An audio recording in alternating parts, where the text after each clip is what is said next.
देखिए ऐसा है कि यहाँ जो वेस्ट राजस्थान की मारवाड़ की जो परंपरा है उसमें सभी लोग शांति प्रिय हैं। अगर कोई इश्यू है तो इश्यू पे प्रशासन और पुलिस बैठ के बात करते हैं, और अगर कोई समस्या है उसका समाधान भी करते हैं।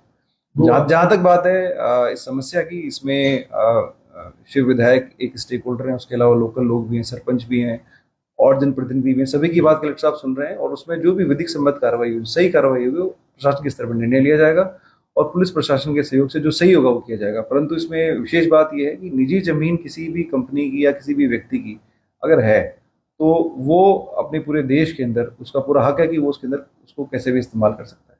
इसके अलावा जो ओरन का इशू है वो एक अलग सेपरेट इशू है, उस पर प्रशासन के स्तर पर संज्ञान लिया गया है और उसमें जो भी स्टेक होल्डर है सबसे कलेक्टर साहब वार्ता कर रहे हैं। जो निर्णय है वो जो निर्णय है वो लिया जाएगा और जनता की जन भावना को ध्यान रखते हुए जो भी सही है सही चीजें वो की जाएगी, और जो कानून में है प्रावधान है उसके अनुरूप ही कार्य किया जाएगा। सर, आपने एक वीडियो दिया है जिसमें वो गाड़ी से दो लोगों को उतारे, फिर आपका प्रश्न जो है कि ऐसी जो वीडियो है कार्रवाई की जाएगी, क्या क्या होगा? देखिए ऐसा है कि जो भी युवा विधायक होते हैं तो उनको काफ़ी युवा उनको फॉलो करते हैं, और अल्टीमेटली जैसे अब आपने नशे की बात की तो हम सब चाहते हैं कि जो हमारे युवा वो सही दिशा में जाएं, रोजगार की तरफ जाएं, अच्छे काम करें। अगर यहाँ पे कंपनियां भी आ रही हैं तो उसमें भी उनको स्किल्ड होकर के वो लोग उसमें काम करें, सही दिशा में जिले के युवा जाएं, ये उद्देश्य रहता है।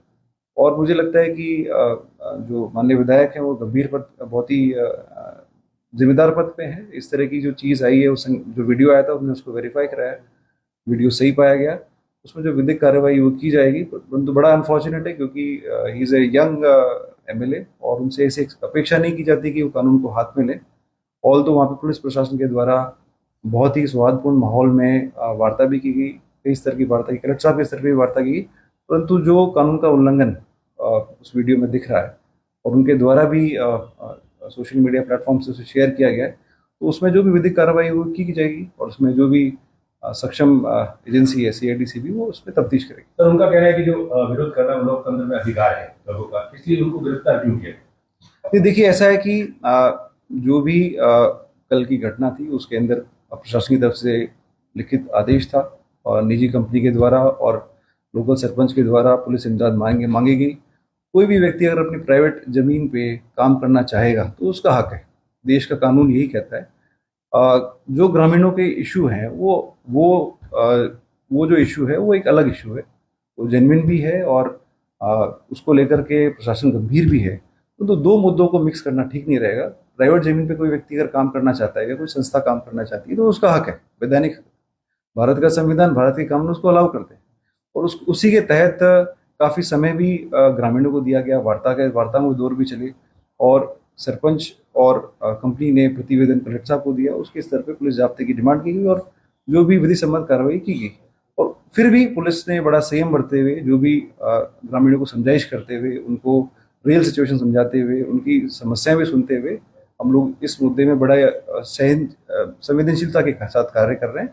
परंतु एक युवा विधायक से ये अपेक्षा की जाती है कि युवाओं को एक रोल मॉडल की तरह वो रहें और इस तरह की चीज़ें आगे ना हो, हम ये अपेक्षा करते हैं। और इससे कल हमने जो प्रेस नोट जारी किया उसमें ये अपील भी की थी कि कानून का हाथ में ना लें, किसी तरह की अफवाह ना फैलाएं, और स्पेशली अगर मान लो कोई इलीगल एक्ट हो भी गया तो उसका महिमा मंडन करना, मुझे लगता है कि कहीं ना कहीं उनको सोचना चाहिए। और मुझे पूरा विश्वास है कि वो एक समझदार विधायक है, इसको आगे संज्ञान मिलेंगे, इस तरह की घटना आगे नहीं होगी। और जो रियल इश्यूज हैं, जो रियल इशू है जनता का, उसको उठाना कोई भी जनप्रतिनिधि का रोल होता है। वो लोकल विधायक भी उठाएंगे, लोकल सरपंच भी उठाएंगे, सभी लोग उठाएंगे और हम लोग सुनते भी हैं। हो सकता है कि उनके व्यू पॉइंट से हम लोग एग्री ना करें, परंतु लोकतंत्र में हमारी जिम्मेदारी ये है कि हर व्यक्ति की आवाज़ को सुना जाए। मैं चाहे एज पुलिस ऑफिसर उनके जो भी ओपिनियन से एग्री ना करूं, परंतु मेरा ये दायित्व है कि उनकी बात को सुना जाए। यही लोकतंत्र है, यही लोकतंत्र की खूबसूरती है। परंतु युवा विधायक की जिम्मेदारी और बढ़ जाती है क्योंकि युवा उनको फॉलो करते हैं और इस तरह की चीज़ से कहीं ना कहीं समाज में नेगेटिव मैसेज जाता है। और जब पुलिस पूरा कॉपरेट कर रही थी और अगर मान लो कोई वहाँ पे अशांति की स्थिति हुई तो जो प्रिवेंटिव एक्शन है वो लिए जाते हैं, और वहाँ पे पुलिसकर्मी ने बड़ी संवेदनशीलता से के साथ उनसे वार्ता की। मुझे लगता है कि फ्यूचर में इस तरह की घटना नहीं होगी और जो भी रियल इश्यूज हैं उस पर प्रशासन के स्तर पर वार्ता होकर के जो भी कोई ना कोई सोल्यूशन निकलेगा।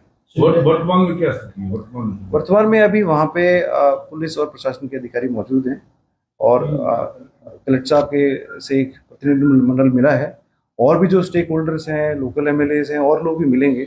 उस पर सबकी राय लेकर के कलेक्टर साहब एक युक्ति संगत जो भी निर्णय होगा, जो लीगल होगा और सही होगा, वो लिया जाए। जो कंपनियों को लेकर के जमीन का अलॉटमेंट होता है वो राज्य सरकार के स्तर पे होता है और कहीं ना कहीं वो सिर्फ राज्य का हित नहीं, देश हित भी होता है, क्योंकि हमारे देश में पावर की रिक्वायरमेंट ज़्यादा है, डिमांड बहुत ज़्यादा है और सप्लाई कम है। इसलिए जो भी निर्णय लिया जाता है वो सरकार के स्तर पे लिया जाता है और कोई भी निजी कंपनी भी है तो वो अल्टीमेटली पावर ग्रिड में देती है और ग्रिड कहीं ना कहीं देश के विकास में कहीं ना कहीं भागीदारी उसकी होती है और वो जो भारत का कानून है उसके तहत ही इसमें कार्रवाई होती है। उसमें कोई अगर पॉलिटिकल आरोप लगा रहे हैं उसका जवाब देना मुझे लगता है कि मेरे स्तर पर उचित नहीं रहेगा, परंतु जो लॉ ऑफ द लैंड है उसके अनुरूप हम लोग कार्य